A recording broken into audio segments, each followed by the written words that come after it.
Et coucou tout le monde! On se retrouve aujourd'hui pour ma vidéo de participation au Coloraton de cette année. Je suis vraiment super contente de vous accueillir ici sur ma chaîne pour cet événement. Avant de commencer, je voulais remercier les organisatrices qui ont vraiment fait un travail de fou. Franchement, c'est vraiment beaucoup de planification et de travail d'organiser un tel événement. Donc, bravo les filles. Franchement, c'est vraiment extraordinaire ce que vous avez fait cette année. Et bravo à toutes les chaînes qui participent et qui nous mettent des paillettes plein les yeux pendant toutes ces journées du Coloraton. Pour ceux qui ne me connaissent pas ici, je vais me présenter rapidement avant de commencer. Moi, je m'appelle Alexandra et puis je fais du coloriage depuis à peu près 7 ans. Le matériel que je préfère, moi, c'est vraiment l'aquarelle et la gouache, mais je touche un petit peu à d'autres choses de temps en temps. Pour aujourd'hui, on va aller dans le Héri. C'est son livre ici sur la fantaisie. Je pourrais pas vous dire le titre exact, étant donné que c'est écrit dans une écriture que je comprends pas. Mais j'avais acheté ce livre sur Etsy. Donc moi, j'ai fait cette page-ci. On va la faire ensemble. Moi, j'avais utilisé mes aquarelles Kuretake ainsi que quelques feutres acryliques. Pour l'effet magique, c'était mes craies Paul Rubens. Donc, j'arrête de placoter et on commence tout de suite. Comme je vous le disais dans l'intro, j'ai sorti mes palettes d'aquarelle Kuretake et je vais commencer à faire mes bases. Je fais des aplats tout simplement. C'est toujours la première étape que je fais. En fait, je vais faire mes bases partout. Ça permet aussi, je trouve, d'avoir une bonne vision d'ensemble du coloriage et des couleurs qu'on va choisir. Donc, je vais vous mettre les petits numéros des teintes que j'ai utilisés dans le coin de l'écran. Comme vous allez le voir, je vais placer mes couleurs de façon à ce qu'elles ne se touchent jamais entre elles avant qu'elles soient sèches. C'est pour éviter que ça se diffuse. Si vous collez deux teintes d'aquarelle une à côté de l'autre et qu'elles ne sont pas sèches, vous allez avoir un souci au niveau de la couleur et elles vont se diffuser. Donc c'est pour ça que je vais me promener un petit peu dans mon colo. Mon idée, c'était de faire le décor à l'arrière ainsi que la petite fille assez terne et de faire ma petite sorcière sur son balai ainsi que l'effet magique super coloré. J'aime bien ce genre d'ambiance super contrastée.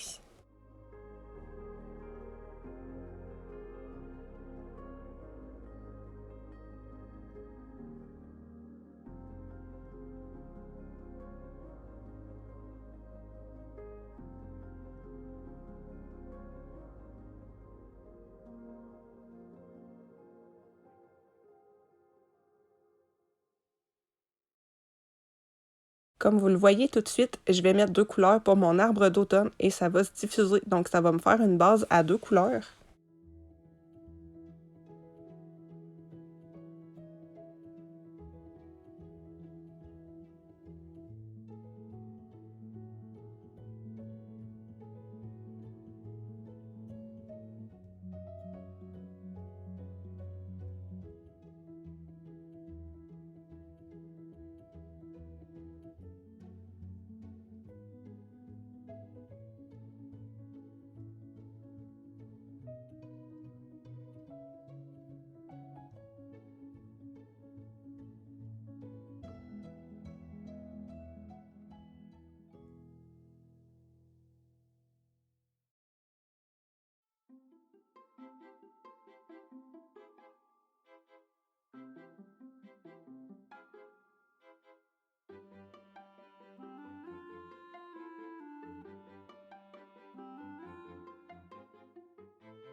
Maintenant, je vais venir me créer un petit mélange pour faire la base du mur de ma première maison. Je vais mélanger, c'est le terre d'ombre profond avec du blanc.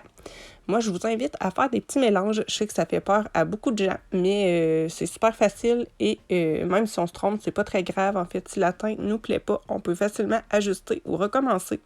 Vous pouvez même garder vos mélanges puisque s'il ne vous plaît pas pour ce coloriage-là, vous pouvez très bien le réutiliser plus tard. Comme vous venez de le voir, j'ai ajusté mon mélange pour faire l'autre bâtiment. J'ai ajouté du gris et j'ai rajouté du terre d'ombre profond pour foncer un petit peu ma teinte.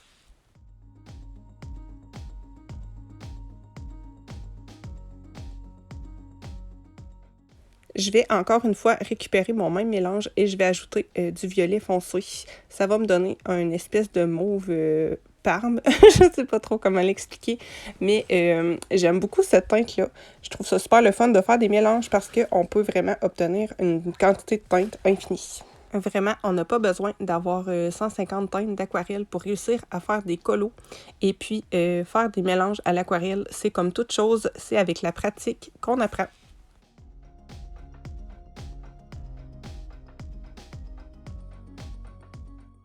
Maintenant que mes bases sont bien sèches, je vais attaquer les ombrages. Donc, je vais prendre du noir et je vais venir ombrer mon sol. Donc, moi, ce que je fais, c'est que j'applique ma couleur. Ensuite, je viens rincer mon pinceau, j'éponge un petit peu et je viens dégrader ma teinte. En faisant mon trait, je me suis vite rendu compte que c'était le papier qui absorbait beaucoup. Donc, je vais faire des moins grandes zones la prochaine fois et je vais avoir moins de difficultés à dégrader. Donc là, je vais venir faire mon ombre sous ma petite fille. Je vais faire aussi sous l'arbre et ensuite, je vais venir faire mes petits galets.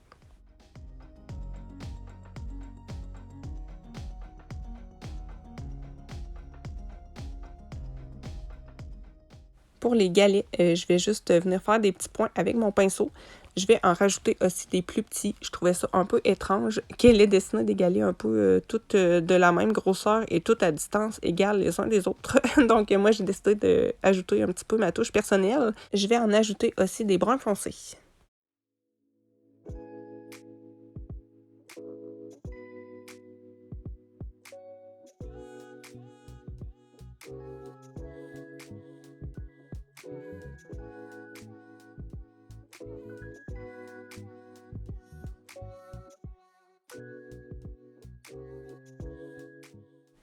Maintenant, je vais venir accentuer un petit peu la profondeur de mon ciel. Je vais utiliser du noir et du bleu très foncé. Et pour dégrader les deux ensemble, moi, ce que j'aime bien faire, c'est tapoter un petit peu. En plus, ça ajoute de la texture dans mon ciel. Moi, j'adore faire ça. Et pour la zone claire, je vais utiliser du gris.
Pour l'arbre, je vais venir tapoter avec mon pinceau et un brun très foncé qui tire sur le rouge. J'aime bien venir tapoter comme ça, je trouve que ça crée un peu un effet de petite feuille. Je vais aussi venir remettre du orange.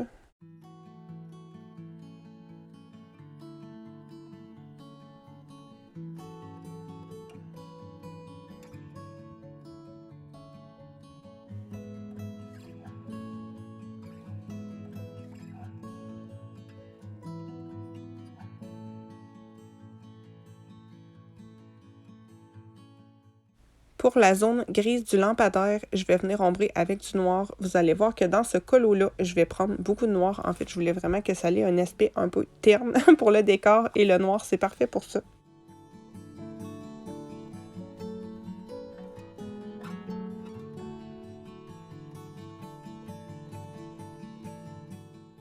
Maintenant, je vais venir ajuster le mélange que j'avais fait pour la maison du centre. Je vais venir ajouter du noir pour vraiment ternir et foncer ma teinte et je vais venir placer mes premiers ombrages.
Maintenant, je vais me refaire un petit mélange pour la première maison. Je vais prendre du brun foncé que je vais mélanger avec un tout petit peu de mon mélange que j'avais gardé précédemment. Et je vais venir faire la même chose, mes premiers ombrages. Je vais pas m'occuper des détails du bâtiment pour le moment. Pour moi, en fait, c'est un peu comme du bois sculpté, je pense. En fait, moi, je l'ai pris comme ça. Donc, je vais pas m'occuper de ça tout de suite. Je vais vraiment juste faire mes ombrages principaux.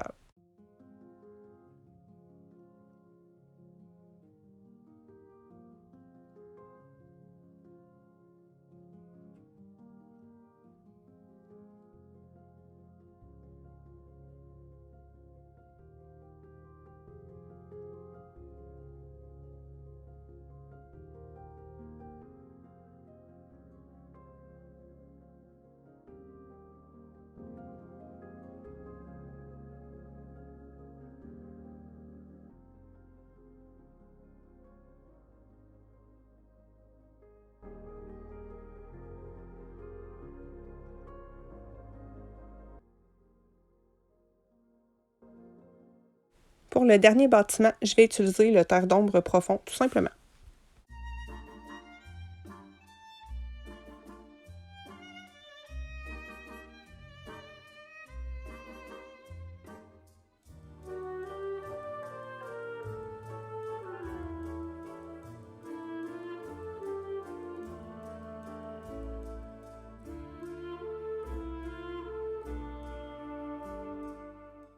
Je vais utiliser la même teinte pour les cadrages des fenêtres ainsi que les petites moulures en bois.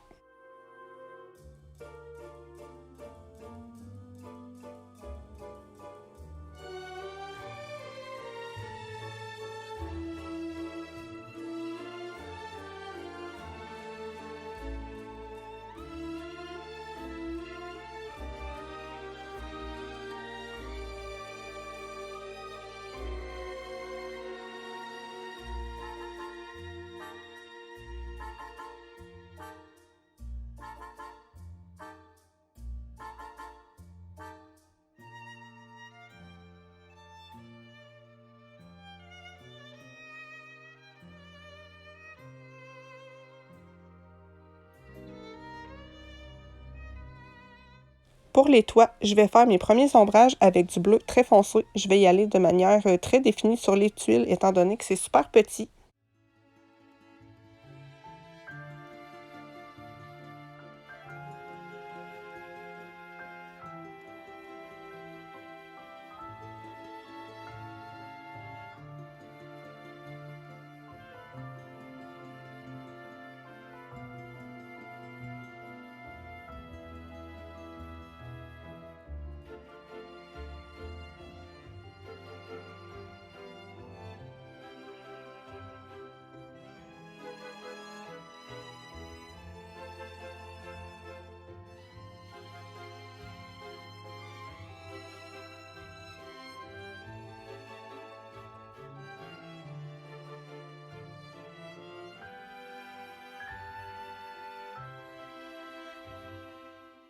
Je vais prendre mon cadmium jaune, c'est un jaune super vif, pour faire un petit reflet sur mes fenêtres que j'ai choisi de faire illuminer. Pour les fenêtres noires, je vais reprendre du noir que je vais moins diluer. C'est pour ça que vous allez avoir l'impression qu'il est plus foncé, mais c'est exactement le même. Quand vous faites de l'aquarelle, c'est important de toujours penser que plus on met d'eau dans notre aquarelle, plus elle est translucide, donc plus elle peut sembler claire. Quand vous la diluez moins, eh bien, elle semble plus foncée.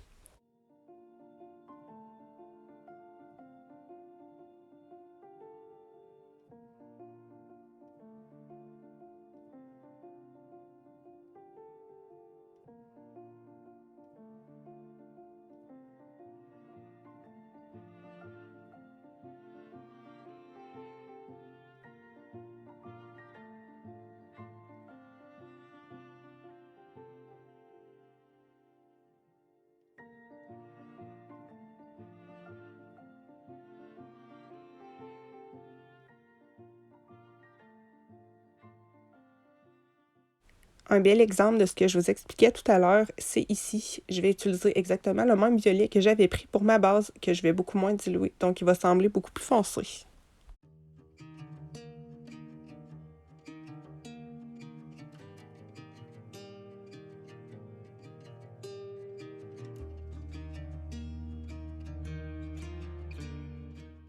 Puisque mon ciel est sec, je vais revenir accentuer encore un peu avec du noir. Je trouvais que ça manquait un petit peu de foncé. Donc, je vais venir en rajouter. La seule chose qui est vraiment importante quand on rajoute plusieurs couches d'aquarelle, c'est de bien attendre qu'elle soit sèche pour éviter que ça transperce. Moi, je fais de l'aquarelle dans vraiment tous mes livres et ça transperce jamais, mais il faut vraiment attendre que ça sèche parce que si vous remettez de l'aquarelle sur un papier qui est déjà humide, c'est à ce moment-là que votre pigment va transpercer.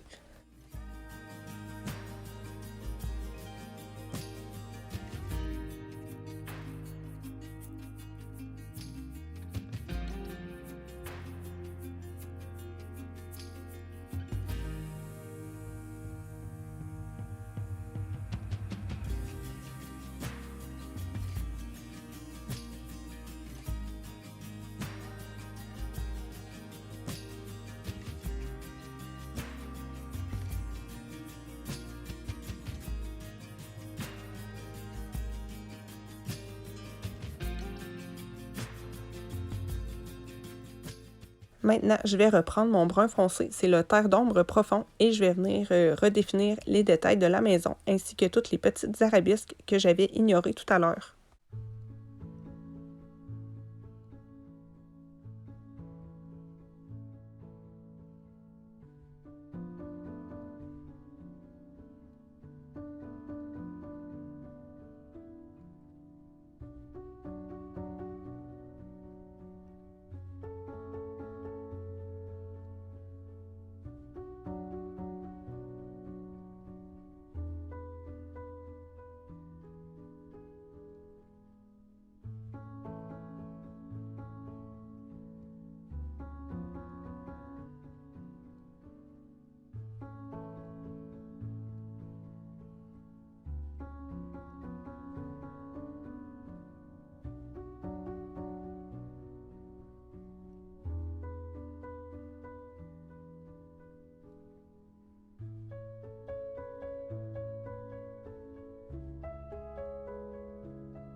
Je vais faire la même chose avec mon bâtiment du fond.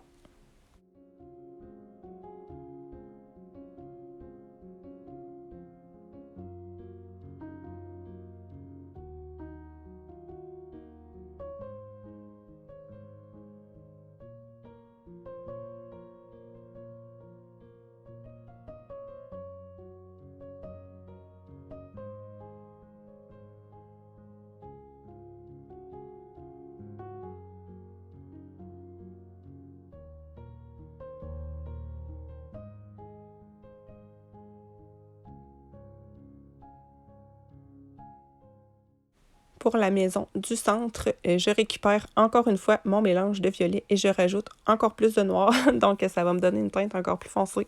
Je vais venir faire les petits détails et redélimiter toutes mes zones.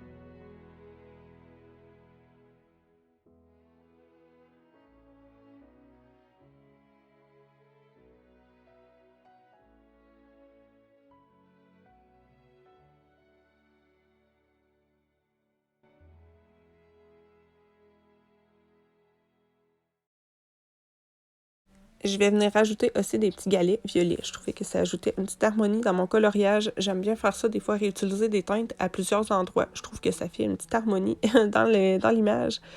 Et là, vous allez voir ensuite que je vais venir rajouter encore une fois des ombrages noirs sous mes maisons. Ça, en fait, j'aurais dû le faire avant mes galets, mais j'y ai pensé après. Donc, si vous voulez faire ça, vous êtes quand même mieux de faire l'ombrage avant. Mais comme vous voyez, vous pouvez le faire après aussi. C'est juste que là, mes galets vont se diffuser à certains endroits.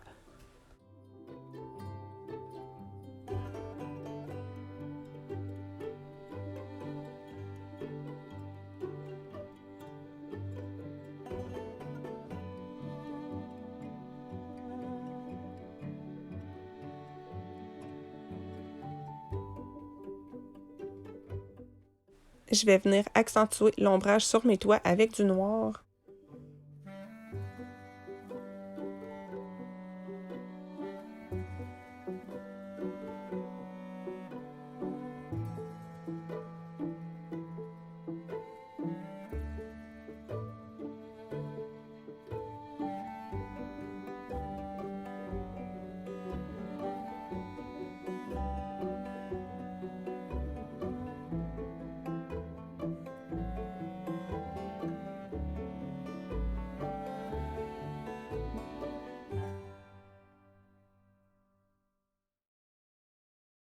Je vais venir faire aussi les contours des fenêtres. Je trouvais que ça ressortait pas assez, donc je vais mettre encore plus de foncé.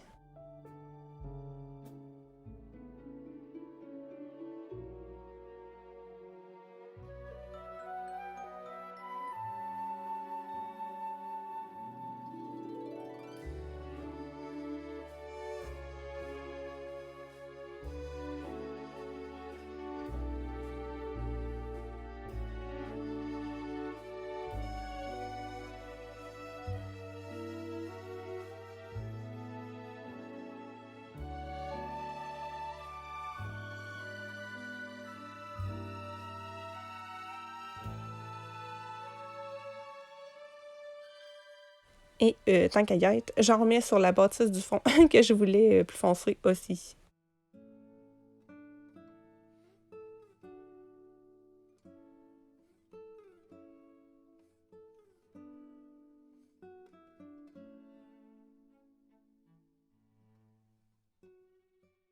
Je reviens travailler mon arbre, toujours avec les mêmes teintes que je dilue un peu moins.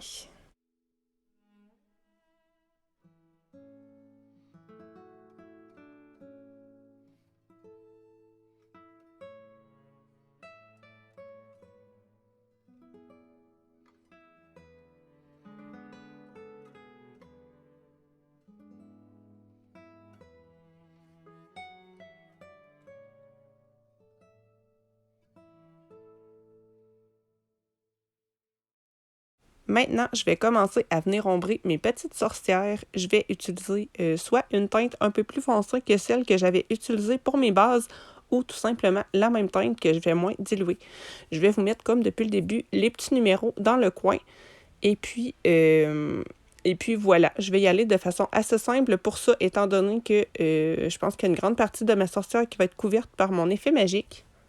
Étant donné que c'est des assez petites zones, je vais y aller de façon assez définie pour les ombrages. Pour ce qui est de la tête du balai, vous allez voir que je vais juste venir faire des petits traits avec de l'aquarelle plus foncée.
Pour la jupe et les dentelles de l'habit de la petite fille, je vais revenir faire mon mélange avec le brun et le blanc.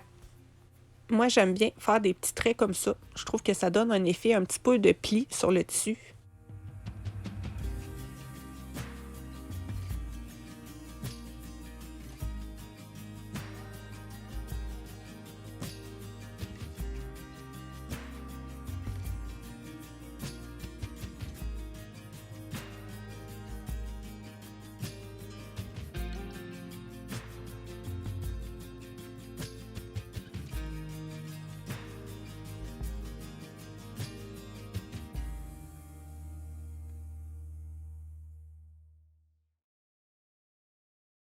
Pour la peau, je vais venir me faire un mélange avec la teinte que j'avais utilisée pour la base, ainsi que du cyan brûlé et du terre d'ombre profond.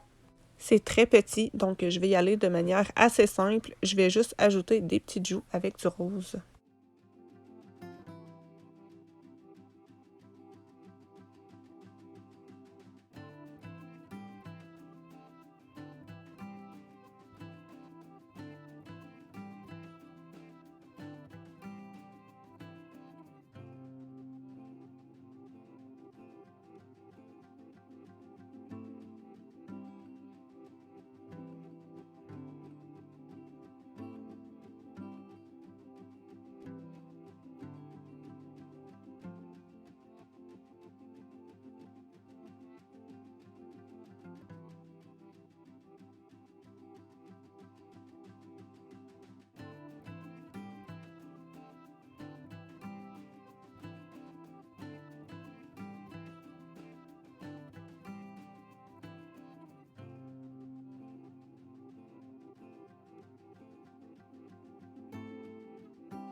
Pour les cheveux des deux petites filles, je vais venir reprendre les teintes que j'avais utilisées pour la base, mais je vais moins les diluer et je vais venir faire des petits traits, juste pour simuler un petit peu un effet cheveux, mais je ne veux pas faire rien de réaliste étant donné que c'est un dessin qui est assez enfantin au final.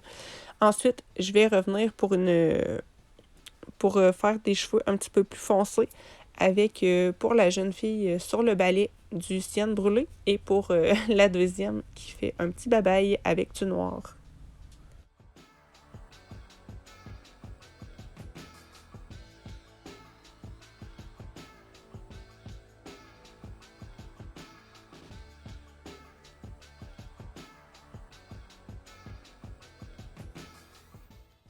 Je vais bien laisser sécher et je vais passer aux finitions.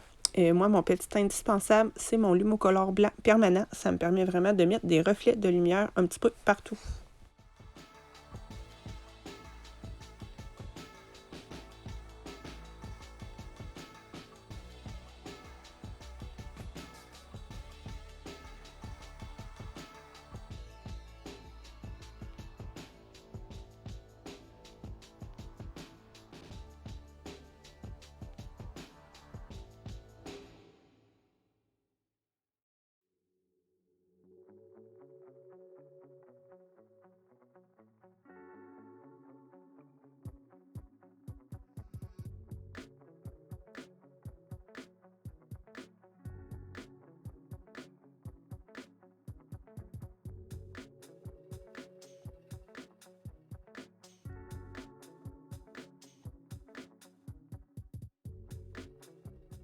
Je vais venir faire les détails des robes de mes petites filles avec des crayons de peinture acrylique.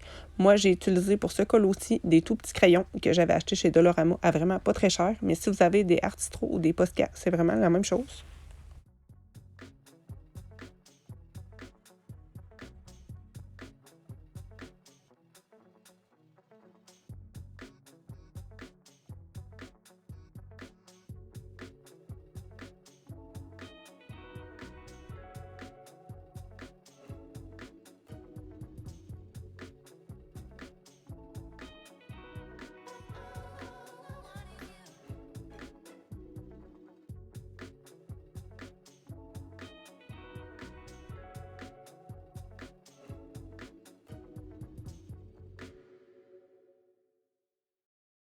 Pour faire les détails sur les fenêtres, je vais utiliser toujours un crayon de peinture acrylique, mais cette fois-ci, ça va être un de la marque Artistro argenté. Moi, je les aime bien, je les trouve super brillants.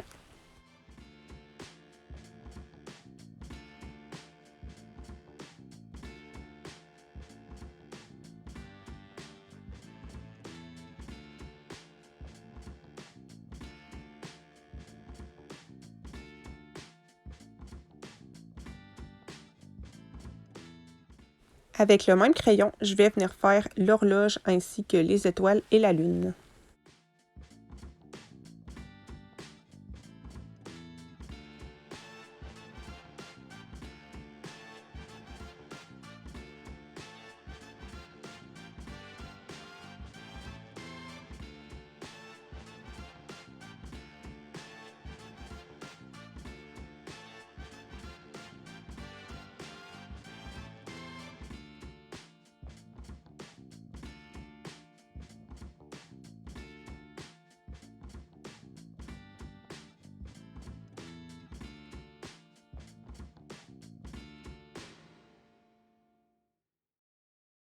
Pour l'effet magique, j'ai choisi d'utiliser mes crayons de pastel gras Paul Rubens. Moi, j'aime bien les utiliser de temps en temps et je trouve ça super chouette pour faire des effets magiques comme ça.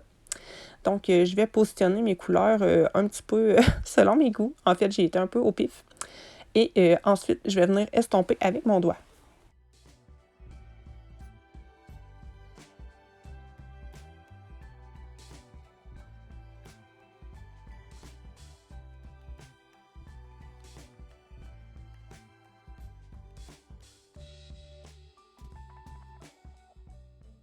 Je vais prendre une petite lingette pour bébé et je vais me nettoyer le doigt pour enlever un petit peu de matière. En fait, je trouvais que mon effet était vraiment trop opaque et qu'on voyait plus derrière ce que j'avais fait.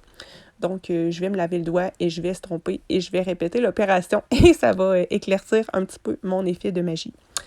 Donc voilà, rien de bien sorcier. J'aurais pu prendre une gomme à effacer aussi, ça aurait très bien marché.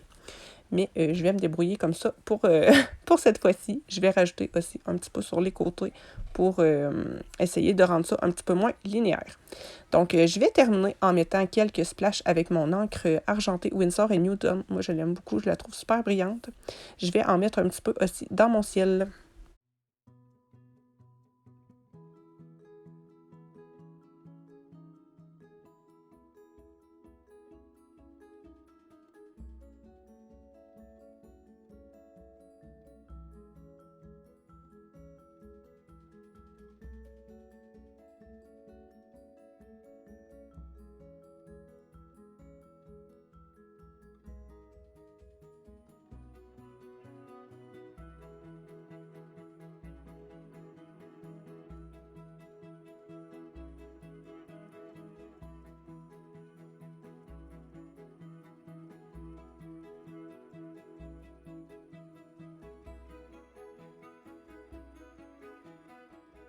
Donc voilà pour mon colo, j'en suis assez contente et il m'aura beaucoup amusé. J'espère que vous aurez passé un bon moment en ma compagnie et que je vous aurai donné envie de sortir vos pinceaux. Et je vous souhaite de continuer de vous amuser avec le coloraton et de mettre plein de couleurs dans vos livres de colo. Je vous mets en barre d'infos la prochaine personne qui passe après moi. Je vous envoie des gros bisous et on se retrouve dans une prochaine vidéo.